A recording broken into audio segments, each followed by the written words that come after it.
प्रिय छात्रों, एनसीईआरटी कक्षा 10वीं गणित विषय में आप सभी का स्वागत है। आइए आज हम लोग प्रश्नावली 9.1 के प्रश्न क्रमांक 6 को सरल करेंगे, जिसके अनुसार 1.5 मीटर लंबा लड़का 30 मीटर ऊंचे एक भवन से कुछ दूरी पर खड़ा है, जबकि वह ऊंचे भवन की ओर जाता है।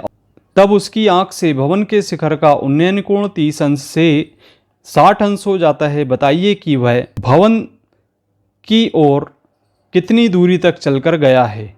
हम स्क्रीन पर एक चित्र देख रहे हैं, जिसके अनुसार यहाँ पे हमें एक भवन दिखाई दे रहा है और यहाँ पर ए बी कोई लड़का है जो कि भवन की ओर जा रहा है, और जब बिंदु बी पर वह स्थित था तब उस स्थिति में भवन के शिखर का उन्नयन कोण 30 अंश बन रहा था, और जब वह कुछ दूरी पर चलकर गया तो भवन के शिखर का उन्नयन कोण 60 अंश है।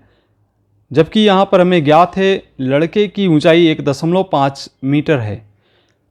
अब हम मान लेते हैं कि ए बिंदु से सी बिंदु तक जाने में लड़के को x दूरी तय करनी होती है और सी से आर बिंदु तक जाने पर y दूरी तय करनी होती है।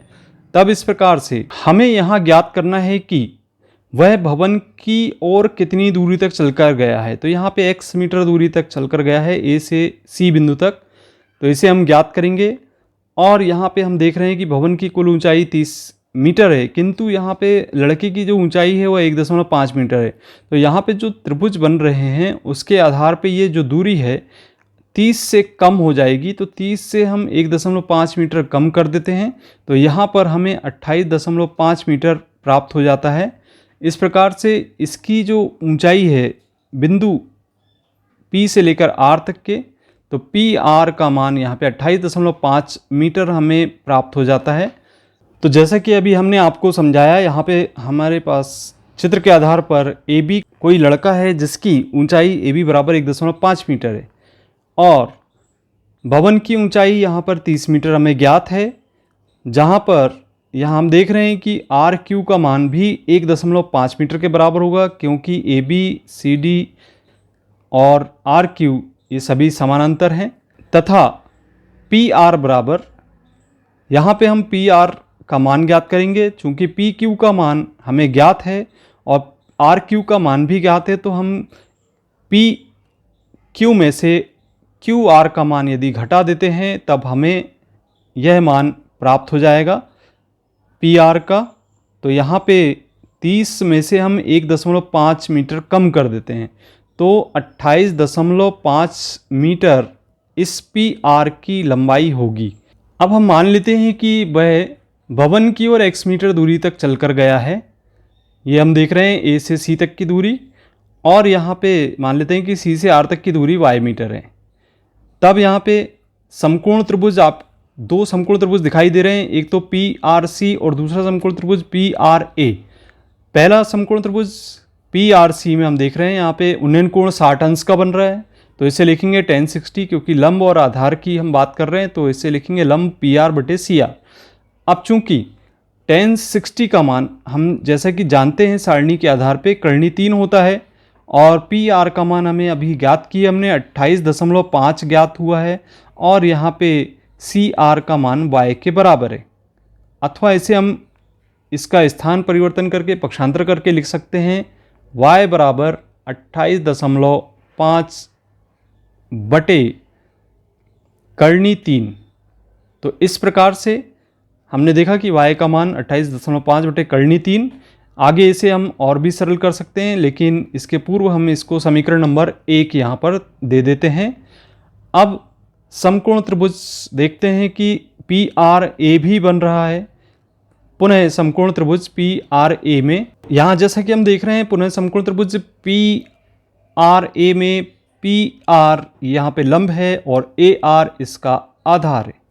तो यदि ए आर की लंबाई देखें तो ये दोनों को जोड़ना पड़ेगा, अर्थात x धन y के बराबर होगा। और यहाँ पे tan 30 का मान जैसा कि हम जानते हैं 1 बटे कर्णी 3 होता है, चूँकि यहाँ उन्नयन कोण 30 अंश का बन रहा है इसीलिए।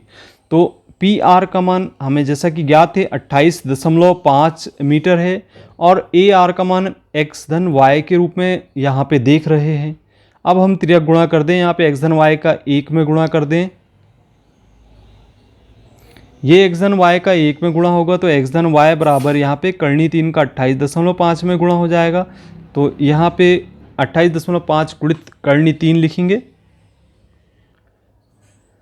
अब जैसा कि हमने समीकरण 1 में y का मान ज्ञात किया था, तो यहाँ पे समीकरण 1 से y का मान रखने पर y का मान हम 28.5 बटे करनी 3 ज्ञात किए थे। तो ये हो गया 28.5 गुणित करनी 3। अब इसमें हम देख रहे हैं कि ये संख्या का इधर पक्षांतर करना होगा, तो ये हमने समीकरण 1 से लिखा है।